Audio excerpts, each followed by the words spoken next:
Cricket చరిత్రలో all time best spinners లో రవిచంద్రన్ అశ్విన్ ఒకరు. తన గింగిరాలు తిరిగే బంతులతో బ్యాట్స్మెన్స్ వెన్నులో వణుకు పుట్టిస్తాడు. అలాంటి అశ్విన్ కు బ్యాట్స్మెన్ అవ్వాలని ఉండేది. కొద్ది రోజులు ఓపెన్ బ్యాట్స్మెన్ గా ఆడాడు కూడా.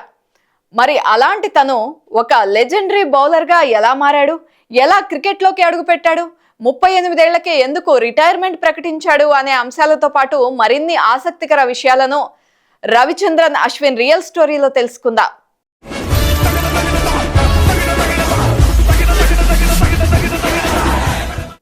అశ్విన్ పూర్తి పేరు రవిచంద్రన్ అశ్విన్ అయితే అందరూ యష్ అని పిలుస్తున్నారు.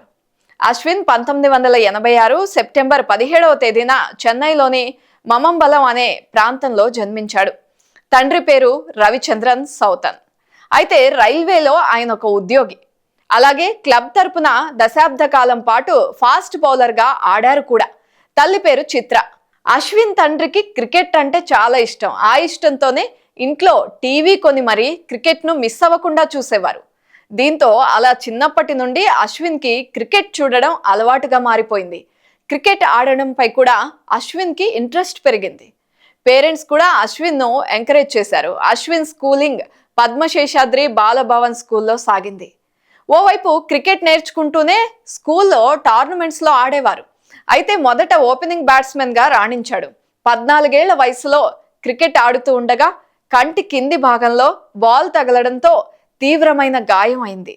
దీంతో తను ఆటకు దూరమయ్యాడు. మళ్ళీ క్రికెట్లోకి ఎంట్రీ ఇచ్చే టైంలో ఆ జట్టులో తన స్థానాన్ని మరో ఆటగాడితో భర్తీ చేసేశారు. అయితే ఈ సమయంలోనే అశ్విన్ తల్లి బౌలర్గా చెయ్యి అనే సలహా ఇచ్చింది. అశ్విన్ అలా బౌలర్గా మారిపోయాడు. అంతేకాకుండా ఇండియా అండర్-17 తరపున ఆడేందుకు సెలెక్ట్ కూడా అయ్యాడు. కానీ మొదట్లో అశ్విన్ ఫేస్ బౌలింగ్ చేసేవాడు. ఎప్పుడైతే Saint Bede's Anglo Indian higher secondary స్కూల్లోని క్రికెట్ అకాడమీలో చేరాడో అప్పటి నుండి పూర్తి స్థాయి స్పిన్నర్గా మారిపోయాడు. ఓవైపు క్రికెట్ ఆడుతూనే మరోవైపు ఎస్ఎస్ఎన్ కాలేజ్ ఆఫ్ ఇంజనీరింగ్ నుండి బీటెక్లో గ్రాడ్యుయేషన్ పూర్తి చేశాడు. ఇక అశ్విన్ 2006లో తమిళనాడు తరపున ఫస్ట్ క్లాస్ అరంగేట్రం చేశాడు. ఇక ఆ తర్వాతి సంవత్సరంలో కెప్టెన్గా ఎంపికయ్యాడు. డొమెస్టిక్ క్రికెట్లో ఎంత రాణించినా కానీ టీమిండియాలో అయితే చోటు దక్కలేదు. అయితే 2010 నుండి ఐపీఎల్లో చెన్నై సూపర్ కింగ్స్ తరపున ఆడారు. ఈ టోర్నీ అశ్విన్ కెరియర్ను కీలక మలుపు తిప్పింది. ఎందుకంటే ఆ రోజుల్లో కెప్టెన్గా దూసుకెళ్తున్న ఎంఎస్ ధోని 2013 వరకు అశ్విన్కు వరుస అవకాశాలు కల్పించాడు. ఆ సీజన్లో ఏకంగా 13 వికెట్లను తీశాడు. ఇలా ఐపీఎల్ అశ్విన్ ఆటను చూసి వెంటనే టీమిండియా సెలెక్టర్లు అతనికి వన్డేలో చోటు కల్పించారు. 2010 జూన్ 5న శ్రీలంకతో తన వన్డే మ్యాచ్ ఆడాడు. ఆ మ్యాచ్లో 38 పరుగులతో పాటు 2 వికెట్లను పడగొట్టి తన సత్తా ఏంటో చూపించాడు.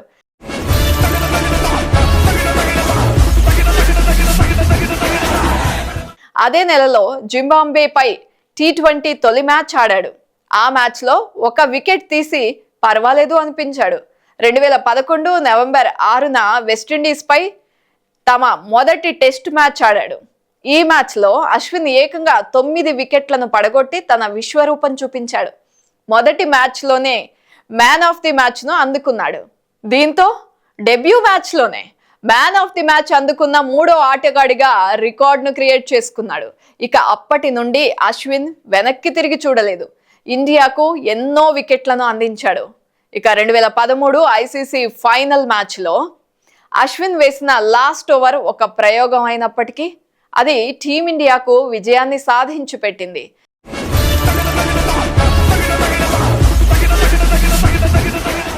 ఇక టెస్టుల్లో తాను ఆడిన 9 మ్యాచ్ల్లోనే 50 వికెట్ల మార్జిన్ను అందుకున్న అశ్విన్ 18వ మ్యాచ్కు 100 వికెట్లు తీశాడు. దీంతో టెస్ట్ మ్యాచ్ ఉందంటే అక్కడ అశ్విన్ ఖచ్చితంగా ఉండేవాడు.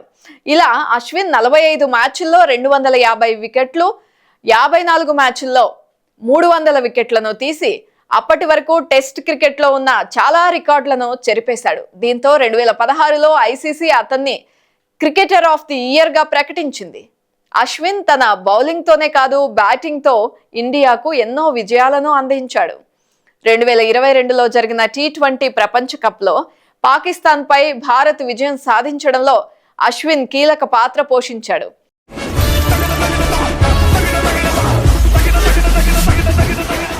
2024 మార్చిలో ఇంగ్లాండ్తో ఆడిన టెస్ట్ మ్యాచ్తో అశ్విన్ తన 100వ టెస్ట్ మ్యాచ్ ఆడి రికార్డును క్రియేట్ చేయడమే కాదు 100కు పైగా టెస్ట్ మ్యాచ్లో ఆడిన ఆటగాళ్ల క్లబ్లో చేరిపోయాడు. ఇక అశ్విన్ ఐపీఎల్ కెరియర్ విషయానికి వస్తే 2009లో చెన్నై సూపర్ కింగ్స్ అతన్ని కొనుగోలు చేసింది. అశ్విన్ 2 సార్లు కప్పు గెలవడంలో కీలక పాత్ర పోషించాడు. ఇక 2016లో ఆర్బీఎస్ టీం తరపున ఆడిన అశ్విన్ తన ఐపీఎల్ కెరియర్లో కూడా 100 వికెట్లను పడగొట్టి రికార్డ్ క్రియేట్ చేశాడు. అయితే 2018లో పంజాబ్ టీం ఇతన్ని భారీ మొత్తంతో కొనుగోలు చేసింది. ఆ తర్వాత అంటే 2019లో ఢిల్లీ టీం అశ్విన్ ను తీసుకుంది. దీంతో 2020 నుండి ఢిల్లీ తరపున అశ్విన్ ఆడారు. 2021 సీజన్ కోసం అతన్ని రాజస్థాన్ రాయల్స్ 5 కోట్ల రూపాయలకు కొనుగోలు చేసింది. 2014లో అశ్విన్ కు అర్జున్ అవార్డులు లభించాయి.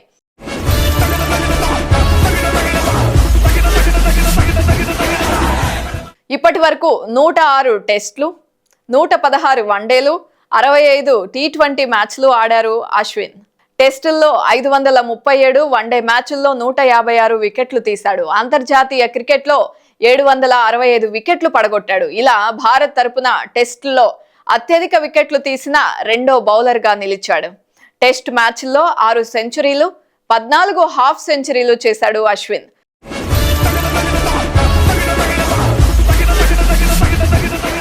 2011 నవంబర్ 13న తన చిన్ననాటి స్నేహితురాలు ప్రీతి నారాయణ్ ను పెళ్లి చేసుకున్నాడు. వీరికి 2 అమ్మాయిలు. ఇక అశ్విన్ కు కుక్కలను పెంచడంతో పాటు కొత్తగా రిలీజ్ అయిన సినిమాలను చూడడం అంటే ఎంతో ఇష్టం. కెరియర్ బాగా సాగుతుందనే అంతా అనుకుంటున్న సమయంలో అశ్విన్ 2024 డిసెంబర్ 18న ఇంటర్నేషనల్ క్రికెట్ నుండి తప్పుకుంటున్నట్లుగా ప్రకటించాడు. సారథి రోహిత్ శర్మ సమక్షంలో నిర్వహించిన ప్రెస్ మీట్ లో అతడు ఈ అనౌన్స్మెంట్ ఇచ్చాడు. ఈ సందర్భంగా మాట్లాడుతూ అతడు తీవ్ర భావోద్వేగానికి లోనయ్యాడు. భారత జట్టు తరపున ఇన్నేళ్లు ఆడినందుకు గర్వంగా ఉంది అని చెప్పాడు. ఇప్పుడు టీంను వీడాల్సిన టైం వచ్చేసింది అన్నాడు. అయితే అశ్విన్ ఐపీఎల్లో మాత్రం కొనసాగబోతున్నాడు. రిటైర్మెంట్ ఇచ్చిన అశ్విన్ కు అందే పెన్షన్, ఇతర బెనిఫిట్స్ గురించి తెలుసుకునేందుకు ప్రయత్నిస్తున్నారు క్రికెట్ లవర్స్. మన దేశంలో ఫస్ట్ క్లాస్ క్రికెట్లో కనీసం 25 మ్యాచ్లు ఆడిన వారికి భారత క్రికెట్ బోర్డు పెన్షన్ సౌకర్యం కల్పిస్తోంది. 106 టెస్టులు ఆడిన అశ్విన్ కు 52,000 రూపాయల వరకు పెన్షన్ అందివ్వనుంది భారత క్రికెట్ బోర్డు.